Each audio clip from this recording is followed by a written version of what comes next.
चलो ठीक है, तो आई थिंक ये लेक्चर नंबर 7 है अपना सीरीज के हिसाब से। इसमें अल्टरनेटिंग करंट के 25 एमसीक्यूज, ईएम वेव के 13, तो टोटल 38 एमसीक्यूज हैं।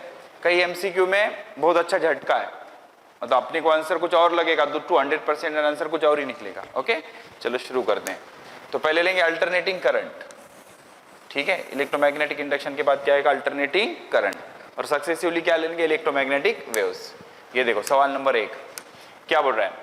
AC voltage is represented by this, E is equal to E naught cos 75t।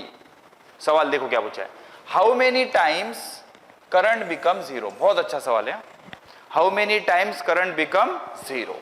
ठीक है, एक चीज ध्यान से सुनो, जब हम फ्रीक्वेंसी पता करते हैं, देखो ये एक, इसकी फ्रीक्वेंसी ये 1 सेकंड में हुआ, मान लो कितने सेकंड में हुआ? 1 सेकंड में, तो इसकी फ्रीक्वेंसी कितनी है?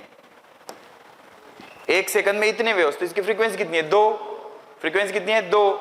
तो सिग्नल फ्रीक्वेंसी अगर 2 है तो कितनी बार ऑफ हुआ? 1 2 3 4, वो आगे साइकिल में आ जाएगा, या इसको पीछे के साइकिल में ले लेंगे तो वो आगे ले लेना। तो एक साइकिल में कितने बार ऑफ हुआ? 4 बार। 2 फ्रीक्वेंसी है तो 4 बार ऑफ हुआ, 3 फ्रीक्वेंसी है तो 6 बार ऑफ हुआ। ऑफ लो हाई बोल दो, 6 बार लो हुआ, मतलब जितनी फ्रीक्वेंसी उसके डबल ऑन, उसके डबल ऑफ, मतलब उसके डबल लो, उसके डबल हाई। समझ आ रहा है? मतलब यहाँ ये तो स्टार्टिंग पॉइंट मानेंगे, तो हाई लो फिर हाई लो मैग्नीट्यूड वाइज, तो उसके आगे पकड़ेंगे ऐसे। समझ आ रहा है?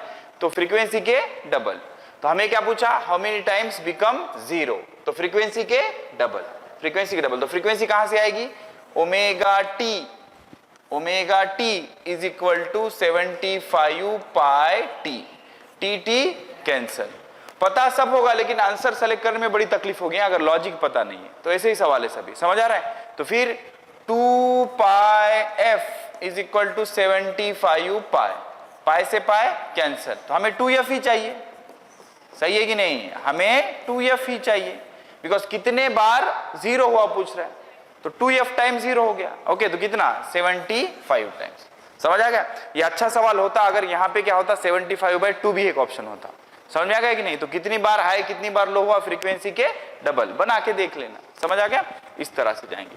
तो option number first is correct. Okay, आगे चलते हैं। ये भी बहुत अच्छा सवाल है। आप यहाँ पे कैपेसिटर देखोगे, यहाँ रजिस्टर देखोगे, क्या बोलोगे? कैपेसिटर और रजिस्टर में मतलब ये तो नहीं है, ये तो नहीं है, ये तो नहीं, यही होगा बोलोगे, बिकॉज π/2 होता है, रैंडमली ऐसे सेलेक्ट करके आओगे, लेकिन ये गलत हो जाएगा। क्यों? दोनों ही करंट है, IR और IC, IC और IR।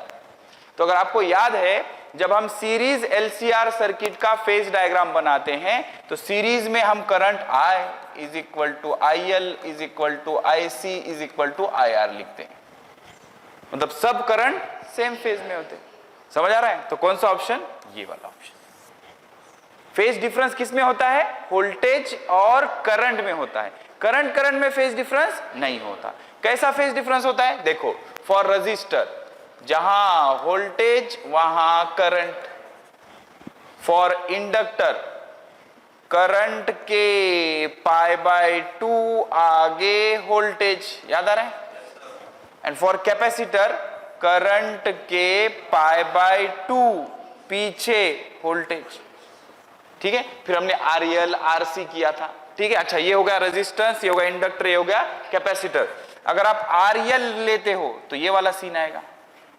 समझ में आ रहा है कि नहीं रे?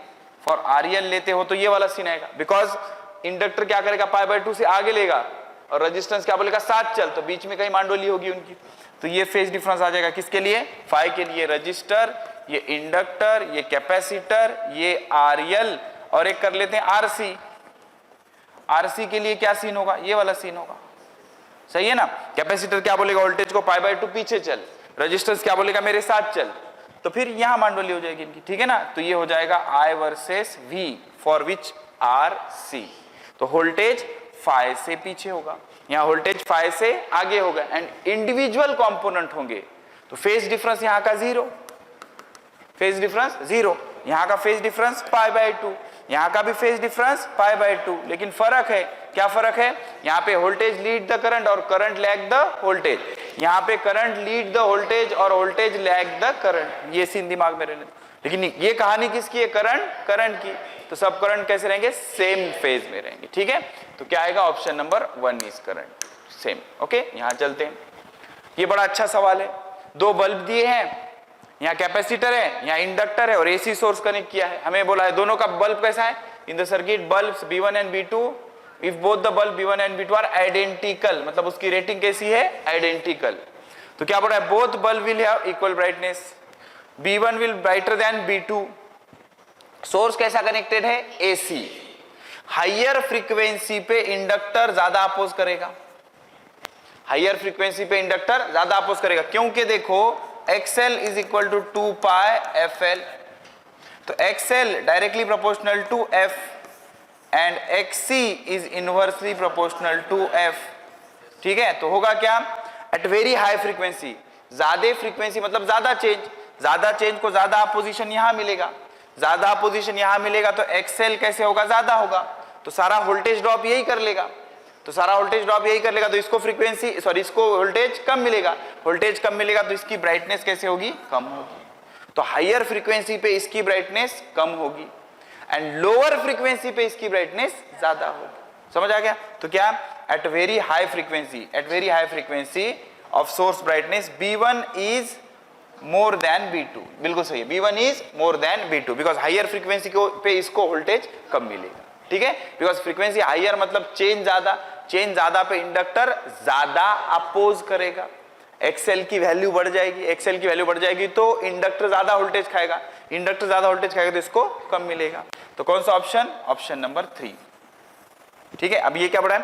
एट वेरी लो फ्रीक्वेंसी पे ब्राइटनेस ज्यादा किसकी होगी? लेकिन ये क्या बोल रहा है? B1 की। समझ आ रहा है? बिकॉज हाइयर फ्रीक्वेंसी पे ज्यादा अपोज कौन करेगा? इंडक्टर। कौन करेगा? इंडक्टर। बिकॉज इंडक्टर का काम क्या होता है? Rate of change of current को अपोज करना। ठीक है, अच्छा देखो, एक सिग्नल है कि I is equal to I1 sine omega T plus I2 cos omega T. तो इसका IRMS क्या आता?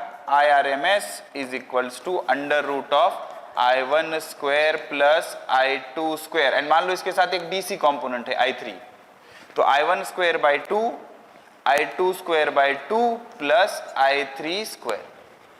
जो DC कंपोनेंट है वो एडिशन में सिर्फ स्क्वायर रहेगा एंड जो AC कंपोनेंट है उसके साथ 1/2 आ जाएगा।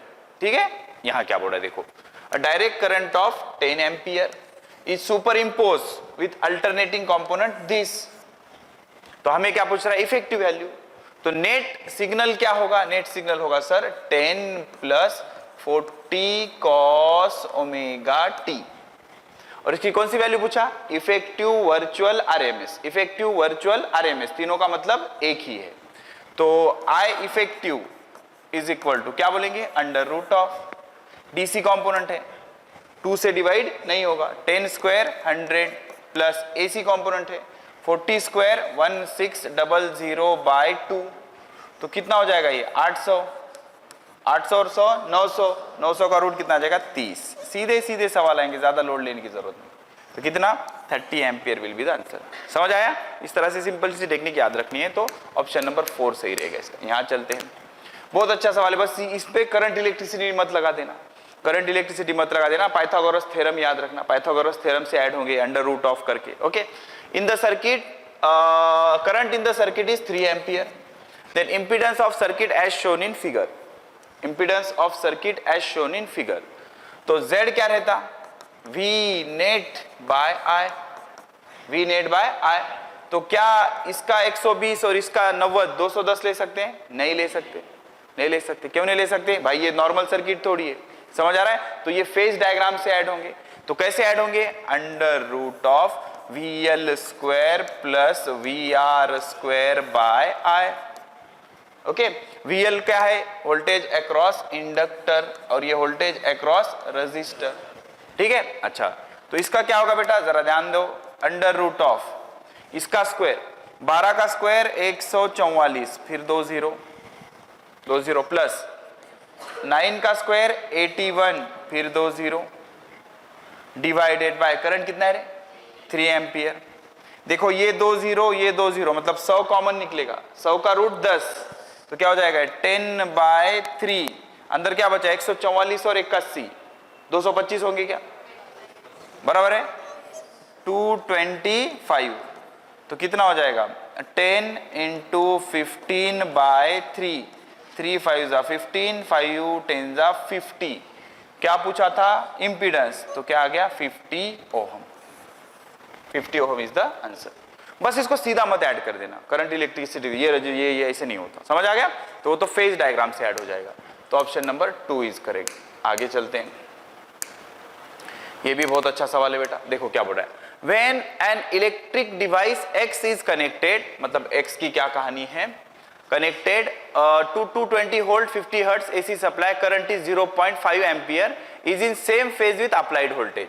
वोल्टेज और करंट सेम फेज में है, ये किस में होता है सर, ये रेजिस्टेंस में होता है, ये किस में होता है रेजिस्टेंस में, ठीक है, तो फिर रेजिस्टेंस में R मिलेगा अगर वोल्टेज को करंट से डिवाइड करते हो, वोल्टेज को करंट से डिवाइड करते हो, वोल्टेज कितना है 220, करंट कितना है 0.5, तो रेजिस्टेंस कितना हो जाएगा 440 ओहम, नहीं समझे 0.5 मतलब 1/2, 2 ऊपर चला जाएगा तो 440 हो जाएगा।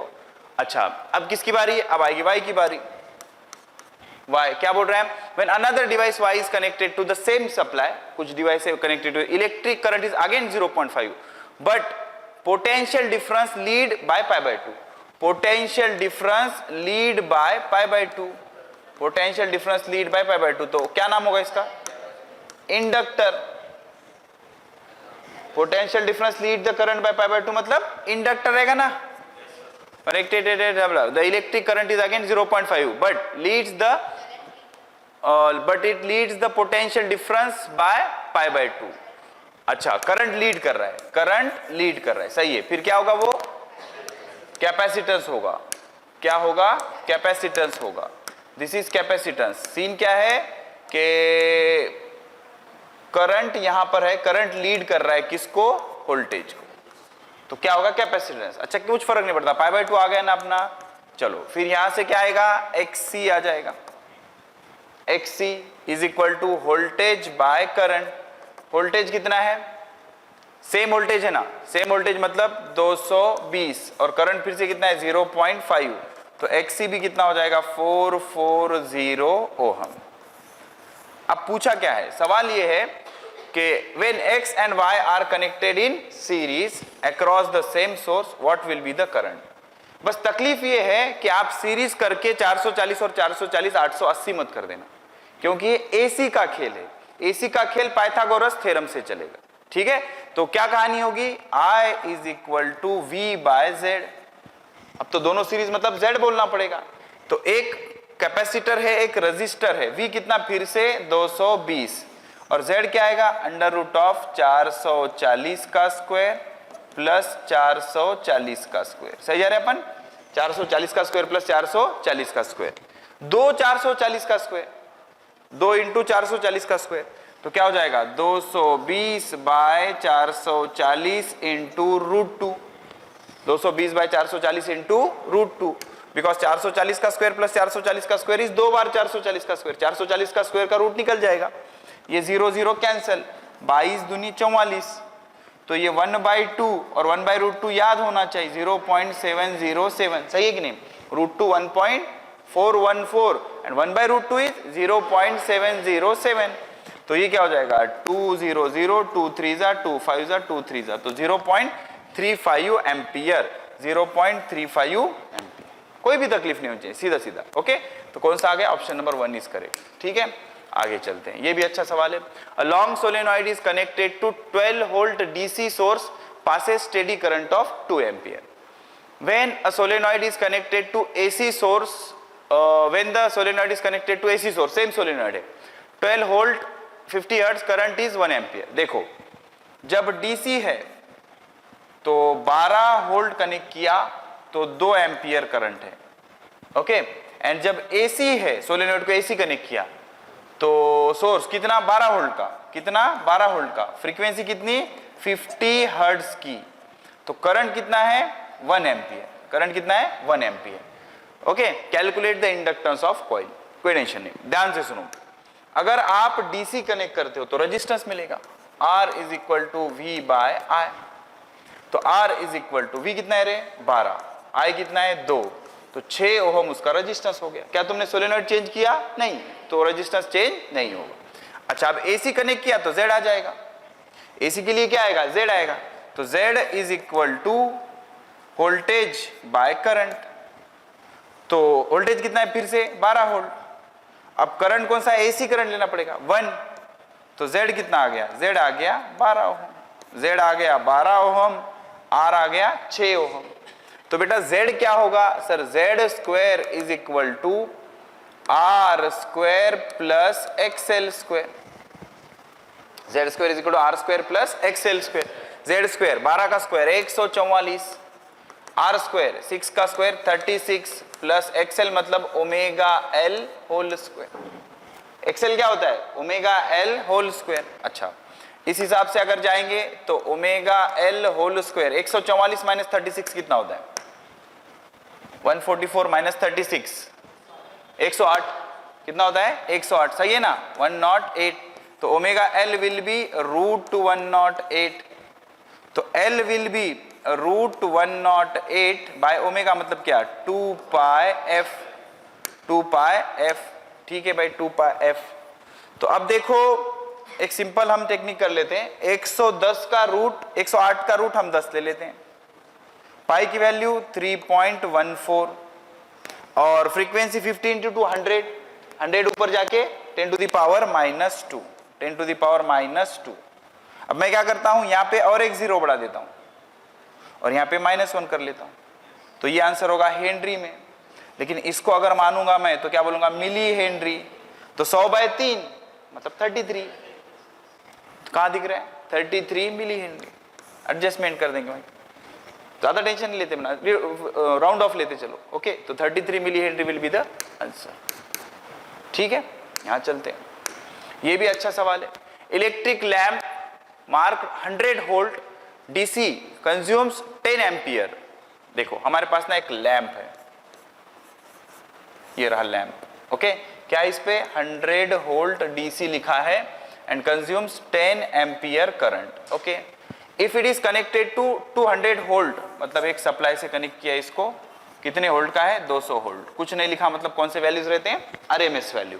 200 वोल्ट एंड 50 हर्ट्ज इसकी फ्रीक्वेंसी है, 50 हर्ट्ज फ्रीक्वेंसी मेंस। ठीक है भाई, calculate the inductance of choke coil required. देखो सीधी सी बात है भाई, अगर आप इस बल्ब को ये कनेक्ट करोगे तो फ्यूज हो जाएगा, क्योंकि ये इसका रेटिंग कितना है? 100 वोल्ट का, ये कितना है? 200 वोल्ट, तो फ्यूज हो जाएगा। तो अब फ्यूज अगर अवॉइड करना है तो इसके अक्रॉस एक इंडक्टर कॉइल कनेक्ट करना पड़ेगा, इंडक्टर कॉइल। तो इंडक्टर कॉइल को ही चोक कॉइल बोलते हैं। तो ये क्या हो गया? एक्सेल। बस प्रॉब्लम ये है कि यहां जो वोल्टेज का खेल खेलेंगे वो करंट इलेक्ट्रिसिटी जैसा नहीं खेलेंगे, फेज डायग्राम मतलब पाइथागोरस थ्योरम से करना पड़ेगा। ठीक है भाई, देखो होना क्या चाहिए, अब होना क्या चाहिए, ये वोल्टेज ये इतना लेगा, बचा हुआ ये खा जाएगा। ठीक है, बचा हुआ कैसे? वोल्टेज डिवाइडर मेथड से नहीं।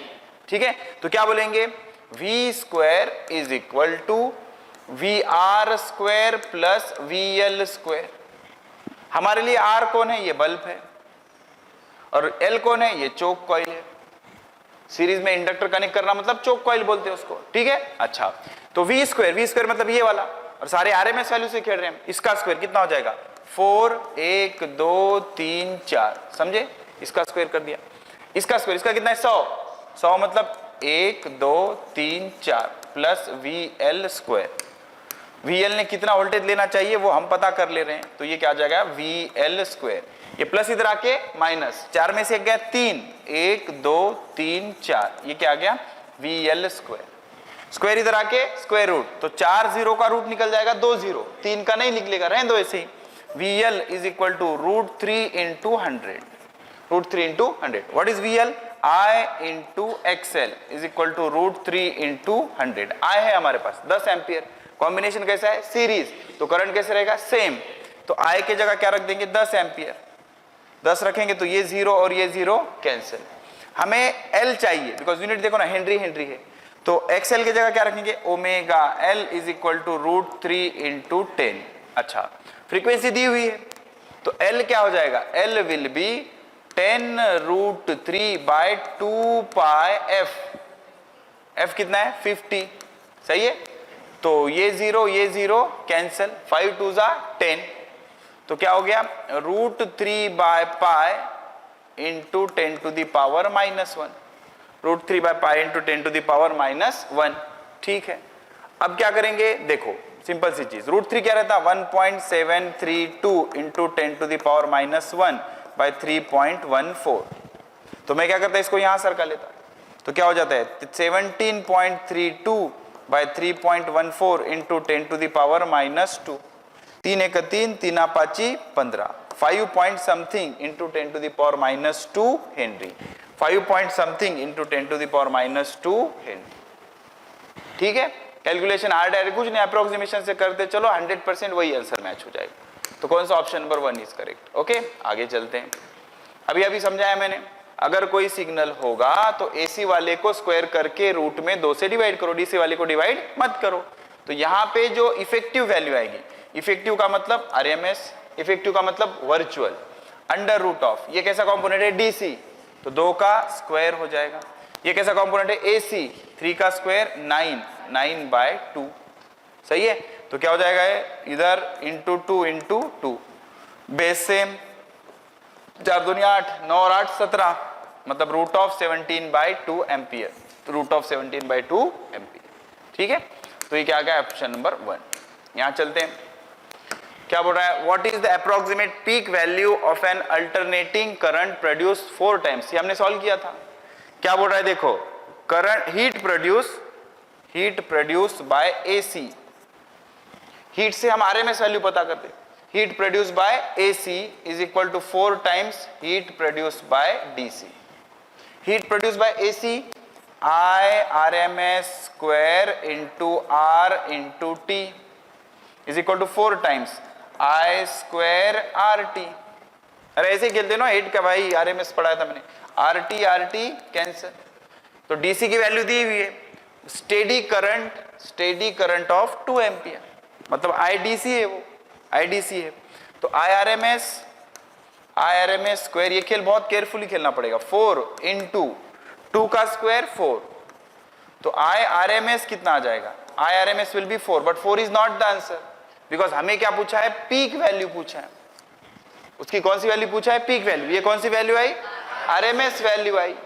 तो पीक वैल्यू कैसे आएगी, आई नॉट बाय √2, सही जा रहे अपन, आई नॉट बाय √2 को उधर ले लो, तो I not is equal to 4√2, मतलब 4 इंटू 1.414, तो कितना आ जाएगा 5.7 एम्पियर, सही है।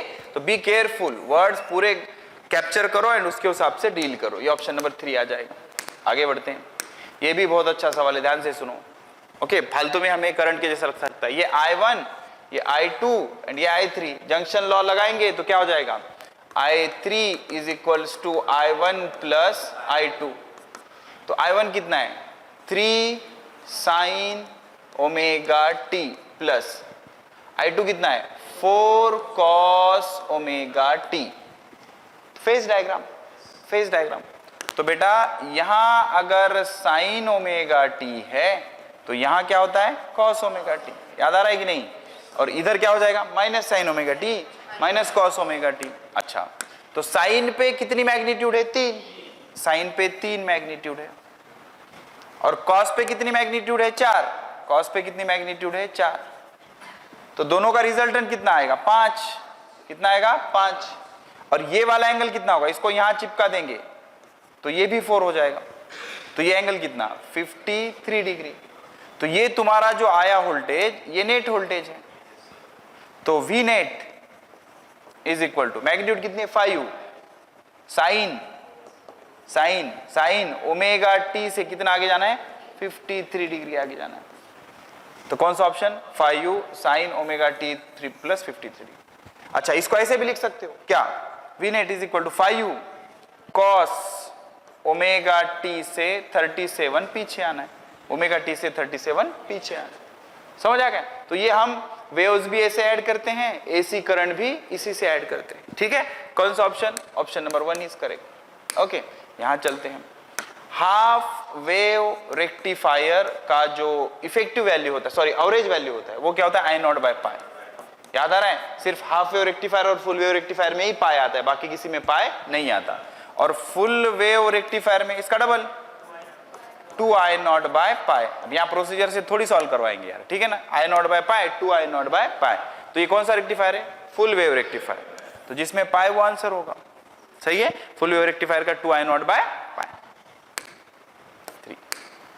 ये देखो क्या बोल रहा है? The voltage supplied in a circuit is given by V is equal to V not T to the power 3/2। Mechanics जैसा सवाल है।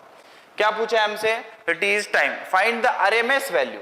कौन सी वैल्यू? RMS value between t is equal to 0 to t is equal to 1 second. कोई tension नहीं। RMS मतलब पहले स्क्वायर करो, करो स्क्वायर। क्या हो जाएगा? V square is equal to V not square t to the power 3/2 का भी स्क्वायर। तो 2 2 कैंसिल, तो V square is equal to V not square into T cube. अब क्या करो? मीन लो। मीन लो वेरिएबल फंक्शन है, वेरिएबल फंक्शन का मीन इंटीग्रेशन से लेते हैं हम। तो V mean square is equals to integration V not square T cube by integration dt। सही है? By integration dt। कहां से कहां तक? 0 से 1 तक, 0 से 1 तक। 0 से dt का इंटीग्रेशन t, 1 माइनस 0 इज 1, मतलब नीचे वाले का कोई रोल है नहीं। तो इसमें से V नॉट स्क्वायर क्या हो गया? कॉमन निकल गया। अंदर क्या बचा? t to the power 4/4। कहां से कहां तक? 0 से 1 तक। तो क्या हो गया ये? V not square by 4 into 1 का 4th पावर 1, 1 का 4th पावर 1। ये क्या आ गया? V mean square. अब रूट ले लो, स्क्वायर हो गया, मीन ले लिया, अब क्या करेंगे? रूट ले लेंगे। तो फाइनली क्या बनेगा? VRMS is equal to root of V mean square. V mean square आया कितना? Under root of V not square by 4। V not square का रूट V नॉट, 4 का 2, तो V not by 2। V not by 2 is the answer. तो कौन सा option? Option number 1। समझ आया? जो वेरिएबल सिग्नल रहते कंटिन्यूअस, उसका एवरेज कैसे लेते तुम? इंटीग्रेशन से। ठीक है? इंटीग्रेशन के दो एप्लीकेशन रहते हैं, एक एरिया, दूसरा एवरेज पता करना है, मीन पता करना। इन सीरीज एलसीआर सर्किट, ये बहुत अच्छा सवाल है, बहुत ही अच्छा सवाल है। In series LCR circuit the voltage across resistance inductor capacitor 10 volt, मतलब रेजोनेंस है, मतलब VL is equal to VC is equal to VR। ये पहली बात हो गई। फिर इससे क्या होगा? XL is equal to XC is equal to R, ये दूसरी बात होगी। इससे क्या होगा? VNet is equal to under root of VR square plus VL minus VC whole square. तो ये कट गया, तो बचा क्या? VR स्क्वायर का रूट VR, मतलब ये कितना आएगा? 10 वोल्ट। VNet भी कितना होगा? 10 वोल्ट ही होगा। 10 कनेक्ट करने पे नेट वोल्टेज भी 10 आ सकता है अगर वो LCR सर्किट है। समझ आ गया? तो नेट वोल्टेज भी कितना हो गया? 10। अब खेल खेलते हैं, क्या बोल रहे हैं सुनो।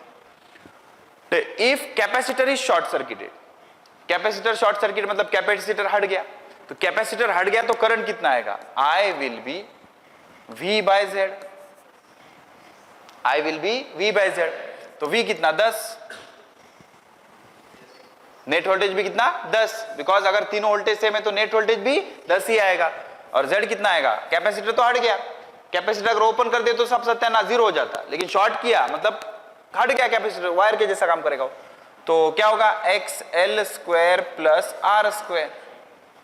अब XL ही क्या है? R है, तो XL की जगह क्या रख सकते हैं? R रख सकते हैं। तो 10 by under root of 2R square. समझे? ये भी R square plus R square, तो क्या हो गया? 10 बाय रूट 2R। हमसे क्या पूछा? Voltage across inductance. अगर कैपेसिटर को शॉर्ट भी कर दिया तो अभी भी रेजिस्टेंस और इंडक्टर सीरीज में है। सीरीज मतलब करंट सेम, तो voltage across inductor is equal to I into XL। तो I कितना है? यहां है I, 10 by root 2R into XL।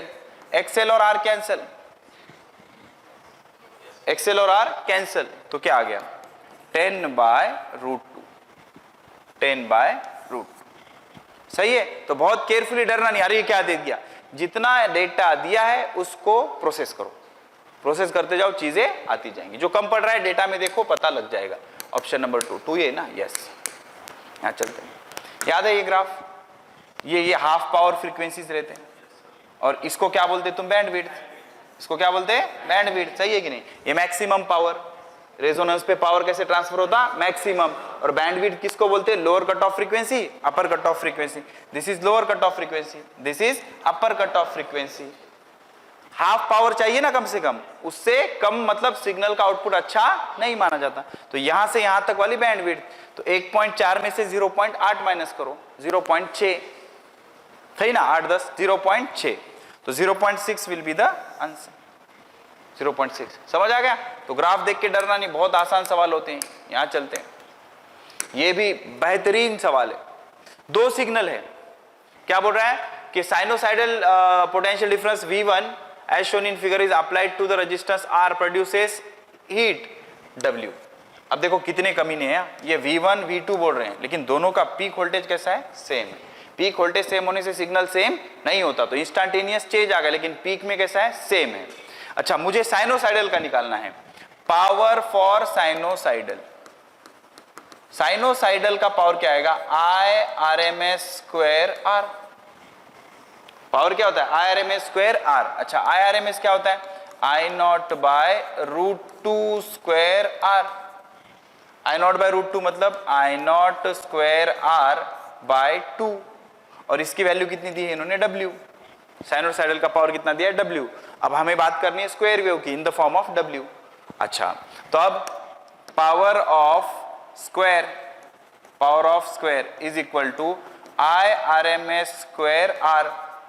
एक बात बताओ बेटा, अगर मैं स्क्वायर वेव का स्क्वायर करूंगा, स्क्वायर वेव सिग्नल का स्क्वायर करूंगा, तो DC बन जाएगा, माइनस बी प्लस हो जाएगा, प्लस बी प्लस हो जाएगा, सीधी लाइन जाएगी, सीधी लाइन जाएगी। तो उसका IRMSC क्या होगा, I0।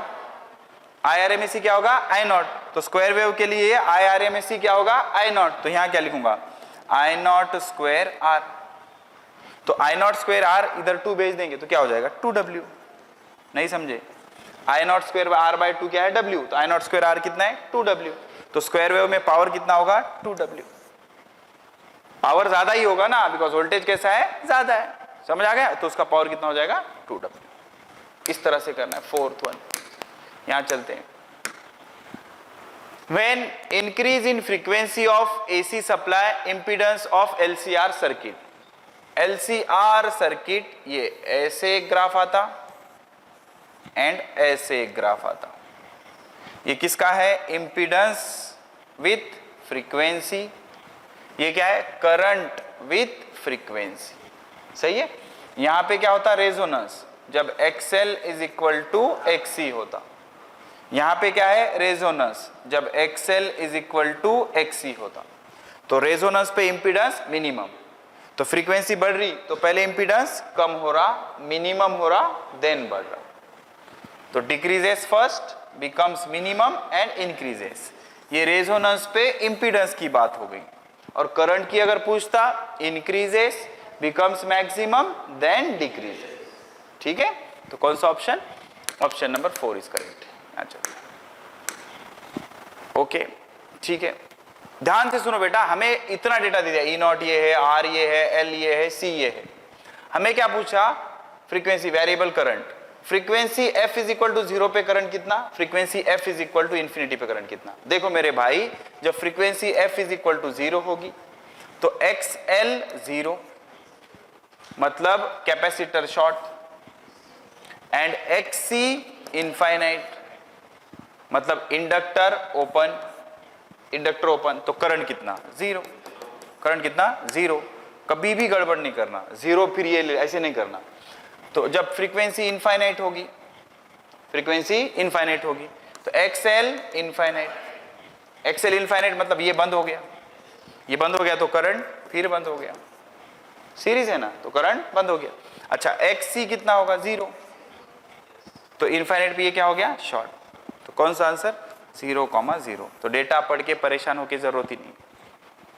समझ आ गया। तो सीरीज कॉम्बिनेशन में दोनों बार करंट कितना आ जाएगा, 0। ये चलते देखो वोल्टेज देखो sine omega T plus five, and current देखो sine omega T plus five plus pi by 4, मतलब current lead the voltage by pi by 4, मतलब current lead the voltage by pi by 4, current lead the voltage by pi by 4। इसके लिए definitely अंदर capacitor चाहिए। Only capacitor गलत बात है। Only capacitor कैसे यार? ओनली कैपेसिटर बोलने बाद तो फिर 90 का खेल खेलेंगे। ओके अच्छा, अब क्या बोला है? इंडक्टर एंड रजिस्टर हो ही नहीं सकता। इंडक्टर कहां से आ गया? इंडक्टर में तो वोल्टेज लीड करेगा, यहां पे वोल्टेज लैग कर रहा है। Either capacitor resistor, capacitor resistor, और inductor only capacitor and resistor, sorry either capacitor resistor inductor. RLC में भी ये कर सकते हैं, आरएलसी में भी अचीव कर सकते हैं व्हेन एक्ससी ग्रेटर देन एक्सएल, और कैपेसिटर और रजिस्टर में भी कर सकते हैं। आरसी सर्किट में भी ये अचीव किया जा सकता है। तो option number 3 is absolutely correct. Only register की तो बात ही नहीं होगी, ओनली रजिस्टर में दोनों कैसे रहेंगे? सेम फेज में, फेज डिफरेंस क्रिएट नहीं हो सकता। तो option number 3 is the answer. यहां चलते हैं, ये भी अच्छी चीज है, ध्यान से सुनो, ध्यान से सुनो। क्या बोल रहा है? फॉर द रजिस्टर, ये एलसीआर सर्किट है, एलसीआर, बच्चों को कंफ्यूज करने के लिए ऐसे दिया गया। Okay, what is the resonance frequency and amplitude of current at the resonance frequency? Resonance frequency अगर है तो ये भाई साहब तो हट गए। तो एम्पलीट्यूड ऑफ करंट, करंट का एम्पलीट्यूड क्या आ जाएगा? V by R, V by R. तो यहां जो लिखा है ये आरएमएस वैल्यू है, यहां जो लिखा है वो आरएमएस वैल्यू। और हमसे क्या पूछा है? एम्पलीट्यूड। बी केयरफुल, क्या पूछा है? एम्पलीट्यूड। तो ये खेल किसका चढ़ रहा है? आरएमएस। किसका चढ़ रहा है? आरएमएस। बिकॉज अगर तुम सिर्फ वैल्यूज लिख दोगे तो उसका मतलब होता है आरएमएस। क्या होता है? आरएमएस। तो वी आरएमएस कितना है? 220, और आर कितना है? 44। तो सर इनका कुछ रोल नहीं है कि नहीं, क्योंकि क्या है? रेजोनेंस है, रेजोनेंस है। ओके, तो 22 1 22 0, 22 2 44, तो ये 5 एम्पियर आ गया। लेकिन 5 एम्पियर क्या आया? RMS value. लेकिन चाहिए क्या? Peak value. तो I not is equal to I R M S into √2, I R M S into √2। R M S कितना है? 5, मतलब कितना होगा? 5√2। तो करंट की एम्पलीट्यूड कितनी आ गई? 5√2। और क्या पूछा है? 5√2 दो जगह है। और क्या पूछा है? रेजोनेंस फ्रीक्वेंसी, और फ्रीक्वेंसी का यूनिट देखो रेडियन पर सेकंड है। रेडियन पर सेकंड मतलब ओमेगा। तो ओमेगा क्या होगा? Omega will be 1/√LC। सही है कि नहीं? फ्रीक्वेंसी क्या रहती? 1/2 पाई √LC। तो ओमेगा क्या रहता? 1/√LC। 1/√L कितना? L 8 milli henry. 8 into 10⁻³ into 20 microfarad, 20 into 10⁻⁻6। तो बेटा -3 -6 -9, एक खा जाओ, -8, -8 का रूट -4, -4 ऊपर जाके +4, +4 मतलब 10,000, +4 मतलब 10,000। 8 दूनी 16, 16 का रूट 4, 4 1 4, 4 दूनी 8, 4 पंचे 20, 2500। सही जा रहे ना अपन? 2500 रेडियन पर सेकेंड। तो कौन सा ऑप्शन? ऑप्शन नंबर 1, 2500 रेडियन पर सेकंड। एंड देन तो ऑप्शन भी देख लेना सॉल्व करने से पहले। ये भी अच्छा सवाल है। ये कौन से वैल्यूज दिए हैं? आरएमएस। कौन से वैल्यू दिए? आरएमएस। और हमसे इसकी रीडिंग पूछा है। तो क्या हमारे ये वैल्यू क्यों नहीं दिए? ऐसे मत बोलो, ये वैल्यू है ना, बस इसका वोल्टेज पता करो। इसका वोल्टेज अगर तुमने पता कर लिया तुम्हारा काम हो गया। इसके वोल्टेज को इसके रेजिस्टेंस से डिवाइड कर दो तो यहां का करंट आ गया, वही करंट यहां होगा, वही करंट यहां होगा। तो खेल किसका खेलेंगे? पाइथागोरस थ्योरम का। तो क्या बोलेंगे? V net square is equal to VR² plus VL minus VC whole square. सही है कि नहीं? तो यहाँ पे वी नेट क्या है? ये 50 वोल्ट, 50 मतलब 2500। और ये कौन सी वैल्यू है? आरएमएस। इंस्ट्रूमेंट कौन सी वैल्यू गिनता? RMS. Is equal to VR², sir ये VR का कहानी हमें पता करनी है, प्लस VL माइनस VC। 100 में से 60 गए, कितने? 40, 40 का स्क्वायर 1600। सही है? 2500 minus 1600 900, 900 is equal to VR²। तो इस हिसाब से VR कितना हो गया? 30। अब एक बार VR आ गया मतलब ये चीज आ गई, अपना काम हो गया। क्या करेंगे भाई? आई रीडिंग, एमीटर की रीडिंग मतलब I RMS is equal to RMS equal to VR बाय R। VR कितना है 30, R कितना है 10, 0 0 निपट गया, तो 3 ampere will be the answer. Very simple, confidently solve करते जाना है। ओके, तो ऑप्शन नंबर 3 इज करेक्ट। आगे चलते हैं। चूज द इनकरेक्ट स्टेटमेंट बोल रहा है, तो बहुत अच्छी बात है, एक ही स्टेटमेंट सेलेक्ट करना है। क्या algebraic sum of instantaneous voltage across RLC is variable? बिल्कुल सही है, हर टाइम पे बदलते रहेंगे वो। अच्छा, ये इंस्टेंटेनियस लिख सकते हैं हम, इंस्टेंटेनियस वाला इक्वेशन लिख सकते हैं, वी इंस्टेंटेनियस साइन के फॉर्म में। लेकिन जब इंस्टेंटेनियस ऐड करते जाएंगे तो RMS आएगा, गलत बात है भाई ये तो। भले इसमें आपको थोड़ा सा कंफ्यूजन है, ये लिख सकते कि नहीं लिख सकते, लेकिन ये तो गलत हो गया ना, इंस्टेंटेनियस ऐड करके RMS कहां से आएगा? Current through inductor, capacitor and resistance is same, बिल्कुल सही है। सीरीज कॉम्बिनेशन में तीनों में से करंट सेम फेज में और सेम होता है, तो गलत कौन सा है? ऑप्शन नंबर 3, इंस्टेंटेनियस को ऐड करने से RMS आ ही नहीं सकता। यहां देखो, कैपेसिटर XL, इंडक्टर XC और XL कैसा है? सेम, तो इसकी रीडिंग कितनी रहेगी? 0। VL माइनस VC, रीडिंग कितनी रहेगी? 0। हमें और क्या पूछा है? एमीटर और वोल्ट मीटर की रीडिंग, वोल्ट मीटर की रीडिंग 0। रेजोनेंस है, रेजोनेंस है तो ये तो हट गए ना कॉम्पोनेंट, तो रजिस्टर करंट कितना आएगा? I is equal to V by R, because resonance है। V कितना है? 240 RMS वैल्यू है, सिर्फ वैल्यू दी है, 240 बाय 30, 0 0 कैंसिल, 3 8 जा 24, 8 ampere and 0 will be the answer. 0 volt and 8 ampere. Volt meter की रीडिंग कितनी? 0। क्यों 0? दोनों के अक्रॉस ले रहे ना, एंड कैपेसिटर और इंडक्टर उल्टे नेचर के रहते, ठीक है। तो कितना आ गया? 0 और 8 एम्पियर, और रेजोनेंस हो गया तो ये तो हट ही जाएगा, सिर्फ रजिस्टिव सर्किट बचेगा, तो मैक्सिमम करंट रहेगा। ओके, तो ऑप्शन नंबर 4 ही है ना? यस। यहां चलते हैं, क्या बोल रहा है? In LCR circuit voltage across each component LCR is 50 volt, then voltage across LC combination, बकवास लगा रखा है, 0।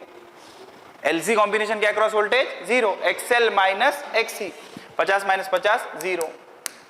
यहां चलते, क्या बोल रहे हैं? In LCR circuit potential difference between terminal of inductor 60 volt, between terminal of capacitor 30 volt and across the resistance is 40 volt. क्या टाइम पास है ये? V square is equal to VR square plus VL minus VC whole square. Resistance का कितना है रे? Resistance का 40 है, 40 का 1600 प्लस VL माइनस VC 60 और 30, कोई भी ज्यादा हो क्या फर्क पड़ता है? 60 में 30 के 30 का स्क्वायर 900, 1600 और 900 2500, 2500 का रूट 50। सही है, तो फेमस है प्रॉब्लम, लेकिन इजी है, तो 50 volt will be the answer. हो गया EM वेव, फटाफट उड़ाएंगे इसका। चलो, क्या बोला? Electromagnetic waves of intensity I not normally surface completely absorb. बहुत अच्छा सवाल है। देखो, हम मोमेंटम खेलते हैं, एक होता है रिफ्लेक्टिंग सरफेस, एक होता है एब्सॉर्बिंग सरफेस। ये जब जा रहा है तो कितना मोमेंटम ले जाता है? I/C। और अगर एब्सॉर्ब हो गया तो चेंज इन मोमेंटम कितना आता है? I/C, बिकॉज आते वक्त कितना आया? 0, जाते वक्त I/C। अच्छा, यहां पे अगर रिफ्लेक्टिंग सरफेस है, पूरी तरह से रिफ्लेक्ट हो रहा है, तो जाते वक्त कितना? I/C, आते वक्त कितना? I/C, तो चेंज कितना हो गया? 2I/C। चेंज कितना हो गया? 2I/C। इसको क्या बोलते हैं? Radiation pressure. Radiation pressure. अगर एब्सॉर्ब कर रहा है तो रेडिएशन प्रेशर कितना? I/C। अगर रिफ्लेक्ट कर रहा है तो रेडिएशन प्रेशर कितना? 2I/C। I मतलब इंटेंसिटी, I/C का फॉर्मूला प्रूफ भी किया था हम, यहां थोड़ी करेंगे यार। ओके, तो यहां क्या बोल रहा है? कंप्लीटली एब्सॉर्ब, मतलब ये कहानी है। और क्या पूछा है? Be careful, find out force. तो force, radiation force is equal to radiation pressure into area. अच्छा बेटा, एब्सॉर्ब हो रहा है तो क्या यूज होगा? I/C इंटू ए। आई कितना है? 1400, इंटेंसिटी कितनी है? 1400। C 3 into 10 to the power 8 into area 3/2, तो ये 3 कैंसिल, 2 ये 7 जा हो गया, 2 0 मतलब -2 हो गए, +6 ऊपर जाके -6, तो 7 into 10 to the power -6 newton. 2 है 7 के ऑप्शन है, be careful. 7 into 10 to the power -6 newton. Option number 4 is correct.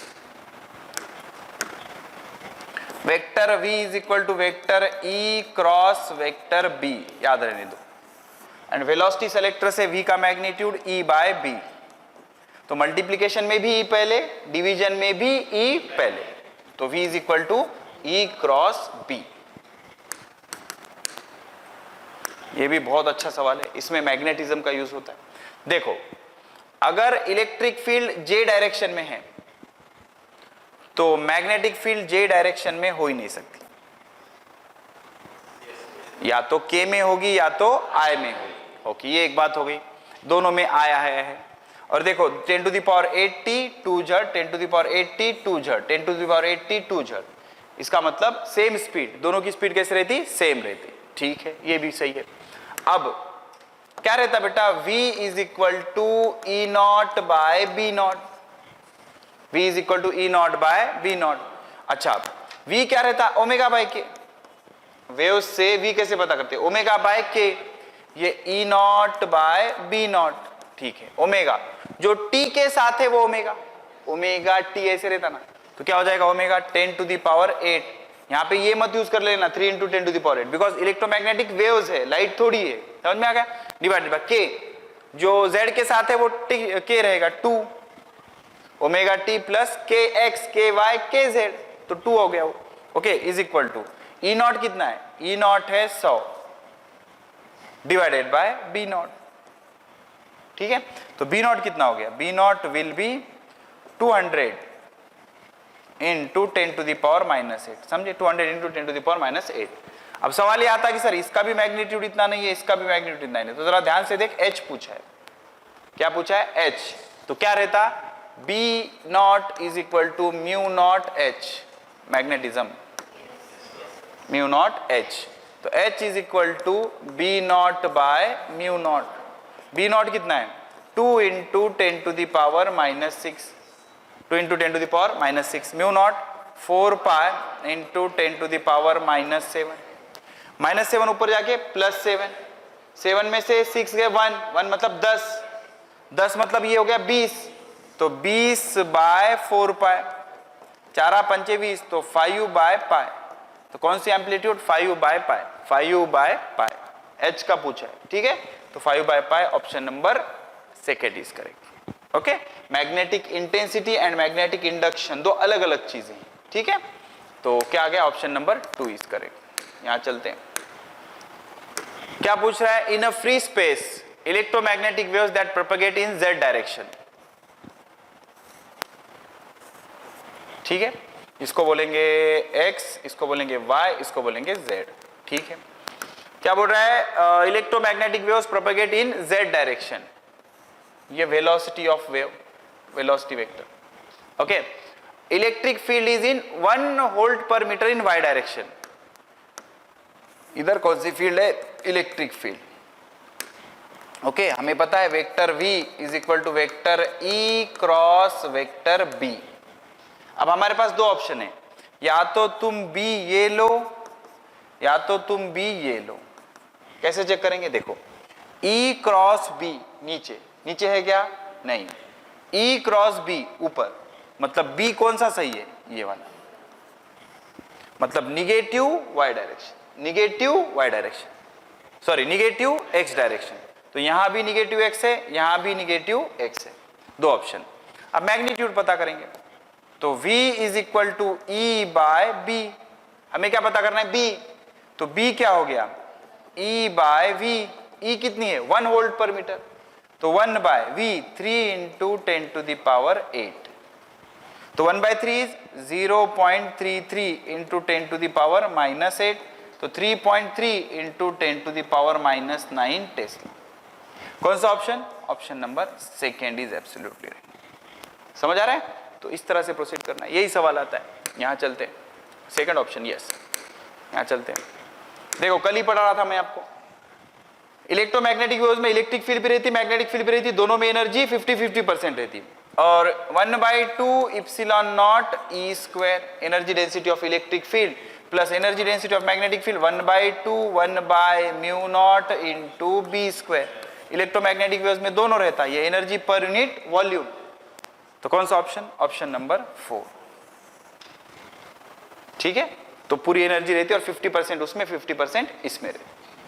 तो तो ऑप्शन नंबर 4 इज करेक्ट। यहाँ चलते हैं। Electromagnetic waves are produced by charge at rest, गलत बात है। चार्ज इन, गलत बात है। Charge at rest only produce electric field, moving charge produce electric field as well as magnetic field. Accelerated और डिसलरेटेड चार्ज दोनों, ऑल ऑफ दिस तो आ नहीं सकता। कौन सा? Option number 3। यहाँ चलते हैं। बहुत अच्छा सवाल है, दिमाग लेके जाना एग्जाम को जाते हो। इलेक्ट्रोमैग्नेटिक वेव्स में फेज डिफरेंस 0 का रहता है। Electric field and magnetic field are in same phase, angle between them is 90 degree and angle between them is not phase difference. Phase difference मतलब एनर्जी मैक्सिमम मिनिमम कब होती है, ये ऐसे ऐसे वाइब्रेट होते जाते हो। दोनों एक साथ मैक्सिमम, दोनों एक साथ मिनिमम, तो फेज डिफरेंस कितना रहता? 0। ओके, एंड दोनों वेक्टर कैसे रहते? एक दूसरे से परपेंडिकुलर। Be careful. यहां चलते भाई। Which of the following is correct about electromagnetic waves? Transverse है, बिल्कुल सही है। इनकरेक्ट पूछा क्या? Incorrect, incorrect. Are produce by accelerating charge, सही है। Travel with same speed in all media, गलत बात है। बिकॉज वैक्यूम में जो स्पीड रहती, वैक्यूम में जो स्पीड रहती वो रहती 1/√of mu not epsilon not, and speed in a medium ये रहती 1/√of म्यू इप्सिलॉन। तो 1/√of mu not mu r epsilon not epsilon r. तो इस हिसाब से क्या आ जाता? C/√of mu r epsilon r, and this is called refractive index of a medium. तो speed of light is divided by refractive index of medium, that will give speed in a medium. तो light has different speed in different medium. Travel in free space with the speed of light. तो गलत कौन सा है? Option number 3। हमसे गलत पूछा है तो वही जवाब होगा। आगे चलते हैं। LC रेजोनेंस सर्किट इतना is set in oscillation coupled to antenna, the wavelength of radiation of electromagnetic waves। बहुत बढ़िया। LC दिया, रेजोनेंस दिया, तो F is equal to 1/2π√of LC। और कुछ तो कर नहीं सकते, क्या करेंगे दूसरा? तो हमें पूछा है वेवलेंथ, F के जगह क्या रख सकते हैं? C/λ। F के जगह C/λ is equal to 1/2π√of LC। इस हिसाब से लैम्बडा क्या हो गया? C 2π√of LC। There is difference between this C and this C. This is speed of light, this is capacitor. Speed of light 3 × 10⁸, 2 × 3.14 into √of inductor 100 milli henry 10⁻⁻4 henry, समझे? 100 micro, 100 मतलब 10⁻2, micro means 10⁻6, 2 - 6 - 4 into 400 pico farad, मतलब 4 × 10⁻⁻10 farad, समझे कि नहीं? Pico मतलब कितना? -12, 2 खा गए तो -10। तो देखो भाई, -10 -4 -14, -14 का रूट -7, -7 + 8 1 मतलब कितना कर देंगे? इसको 30 कर देंगे, हो जाएगा अपना काम। इसको 3 को क्या कर देंगे? 30। तो ये क्या हो गया? 6.28 इंटू 6.28, 2 का रूट 4, सॉरी 4 का रूट 2, तो ये 60 हो गया। 60 × 628। अब यहां मल्टीप्लीकेशन नहीं करना, सही सही 36, 360 से बड़ा, 360 से बड़ा, और आंसर मीटर में आएगा, आंसर मीटर में आएगा। 360 से बड़ा और आंसर मीटर में 377 मीटर, बिकॉज सारे ऐसा वैल्यूज यूज किए हमने। Option number 2। यहां चलते। Energy of electromagnetic waves is due to their electric field only, magnetic field only. Electric field, magnetic field and energy is equally distributed in both. दोनों में energy कैसे रहती? Same. Half epsilon not E square per unit volume and half B²/μ0, हाफ B²/μ0 energy density, और दोनों में energy कैसे रहती? सेम। यहां चलते। Displacement current goes, displacement current कैसे प्रोड्यूस होते? Time varying electric field, time varying electric field. तो कैपेसिटर में इलेक्ट्रिक फील्ड चेंज होना, तो देखो बिटवीन प्लेट्स कैपेसिटर में charge on capacitor does not change, गलत। डज नॉट चेंज, चार्ज ही नहीं बदला तो कहां से प्रोड्यूस होंगे? चेंज विथ टाइम, बिल्कुल सही है। अब चेंज का मतलब इंक्रीज भी होता है, डिक्रीज भी होता है। तो BCD, ठीक है। चार्ज कांस्टेंट रहेगा तो प्रोड्यूस नहीं होंगे, चार्ज कांस्टेंट मतलब फुल्ली चार्ज होगा तो कोई करंट नहीं बहेगा, ठीक है। तो कौन सा option? Option number 3 is correct. Free proton, सोचो इलेक्ट्रोमैग्नेटिक वेव्स है, ये इलेक्ट्रिक फील्ड है, ये मैग्नेटिक फील्ड है, लाइट जा रही है एंड यहाँ पे प्रोटॉन रखे वाला है।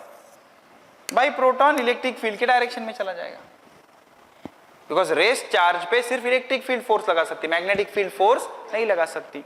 तो proton will move along the electric field. अगर इलेक्ट्रॉन होता तो opposite to the electric field. Magnetic field पे, मैग्नेटिक फील्ड रेस चार्ज पे फोर्स नहीं लगाती है। क्या वो पूरी कहानी देख चुके हैं? परपेंडिकुलर मैग्नेटिक फील्ड जा रहा, सर्कल में घूम रहा, रेडियस कम पड़ रही, ज्यादा हो रही है, हमने सॉल्व किया पहले सब। तो कौन सा? Option number 3। यहां चलते हैं। V is equal to E not by B not, and cross product में भी पहले E है, और V अगर इक्वेशन दिया जाता तो क्या लिखते? ओमेगा बाय K, और अपना वेव का speed of wave is omega by K is equal to E not by B not. तो B not omega is equal to E not K, B not omega is equal to E not K, B not omega is equal to E not K। Simple है, तो घबराना नहीं, ये क्या आ गया करके। Thank you. ठीक है, इतने सब ढंग से कर लो। कल हम मॉडर्न फिजिक्स के कर लेंगे, वेव्स के आखिरी में करेंगे। वेव के कर लिए ना हमने, वेव हो गया ना, ऑसिलेशन हो गया, वेव नहीं हुआ, वेव हो गया क्या? ठीक है, तो मॉडर्न फिजिक्स के कर लेंगे। एक्सरे कैंसिल हो गया, ठीक है, चलो।